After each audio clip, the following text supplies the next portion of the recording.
Hey everybody, welcome back to Dan's Chess Lounge. So round number 12 of the Tata Masters wrapped up today.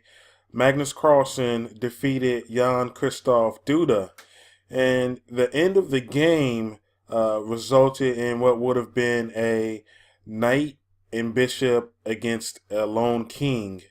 And I thought this was a good teachable moment here because uh, how many of you actually can win with a knight and bishop against a lone king? It's not easy. Matter of fact, it's one of the toughest and rarest end games that you'll encounter. Um, I read that it only occurs maybe once out of every 6,000 games. And a lot of books, a lot of in-game books don't even include how to solve this in-game here.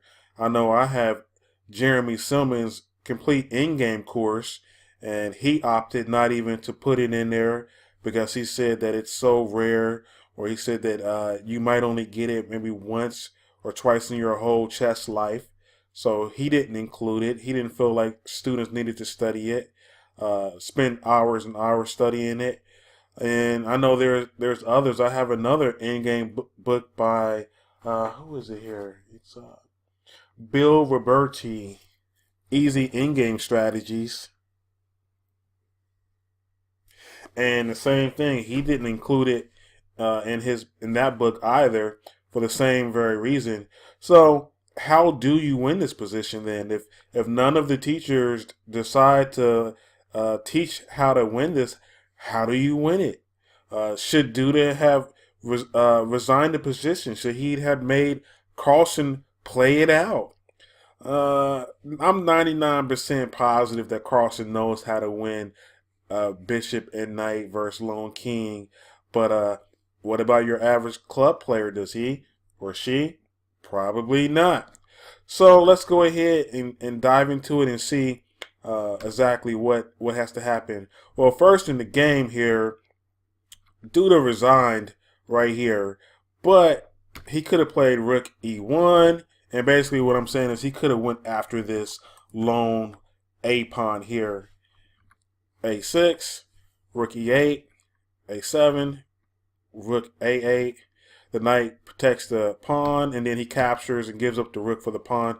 And now we're left here with the knight and bishop and king versus the lone king.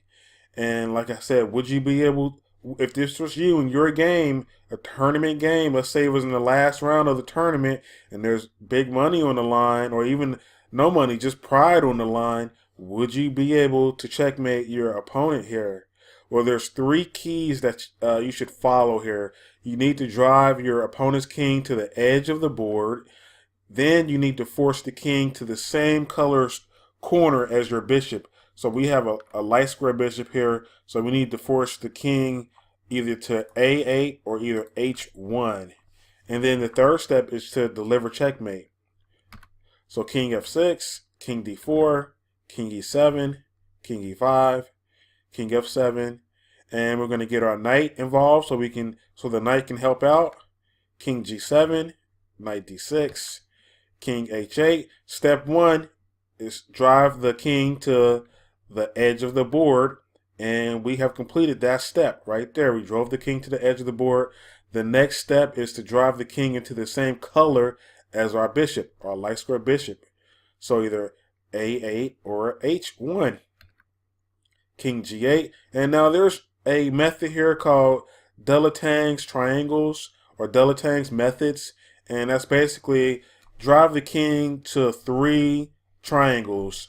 And first you have the green outline here, which is the big triangle. And then you would drive the king to the medium size or the a little bit smaller triangle. And then you would drive the king into the yellow triangle here, which is the smallest and final triangle. So that's one way to remember as well.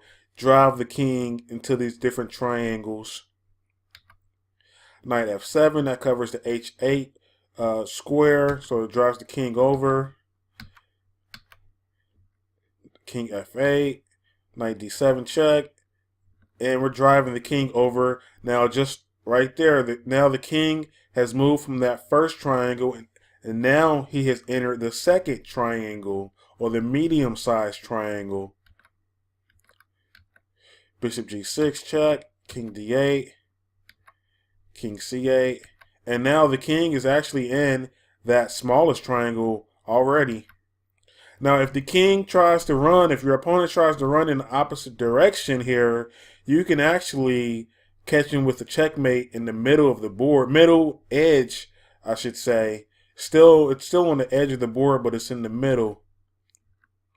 Like, for example, right here, if he tries to keep running in the opposite direction, once he's already been going into the triangles, this would be checkmate right here, bishop g6, checkmate. So you can actually end the game even quicker this way if they try to run back in the opposite direction. Let's go back.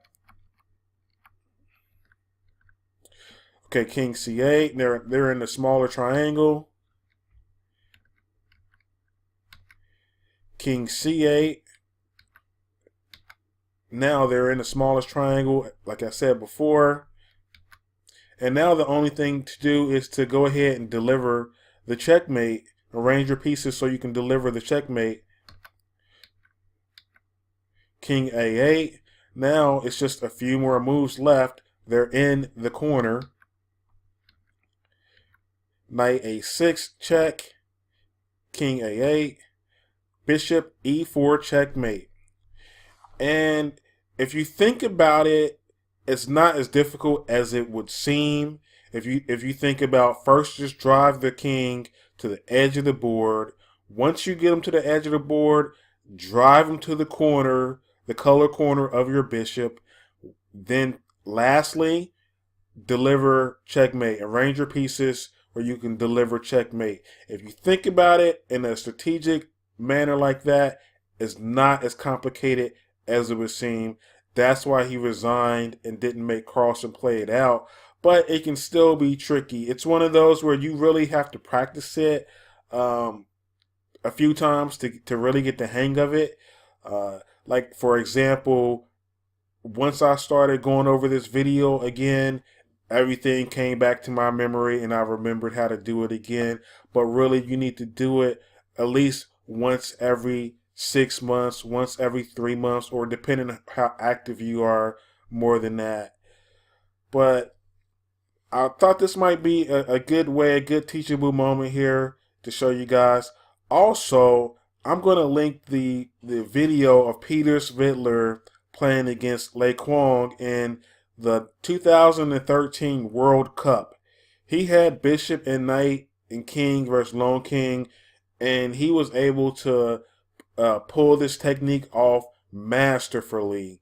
I mean, it was beautiful the way he did it. I mean, he was just whipping the moves out very quick, very fast, because he was low on the clock. It was amazing to see. It was amazing to see how fast he was able to do it.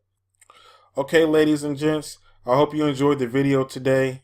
Stay tuned for the next one. King stuck in the corner. Yeah, Bishop d7, and Yeah, let's really just fortunate here. let's just now these bishop and I knight. think it's mate in h, more or less. Okay, just a very quick tip for all of you guys out there. In order to mate with bishop and knight versus king, the first thing you need to do is drive the opponent's king into the corner, the same color of the bishop, and then what you do is you have a configuration with your knight, as we can see in the bottom left-hand screen here. Very easy. Bishop b5 here. Bishop Yeah, bishop b5 and 96. Yeah. and 96. Knight b5. Okay, this is the other way to He's do going to it. c4. Yeah. Yeah, it's the same. Bishop b5. Oh, yeah. Bishop. Or, okay, like this. Yeah, king c6. King and c6. You can resign now. In good King, conditions. King b6 and mate in 3. Bishop a6, king b8, knight e8. No, not knight. Knight b5, Knight knight b5, d4. all the same.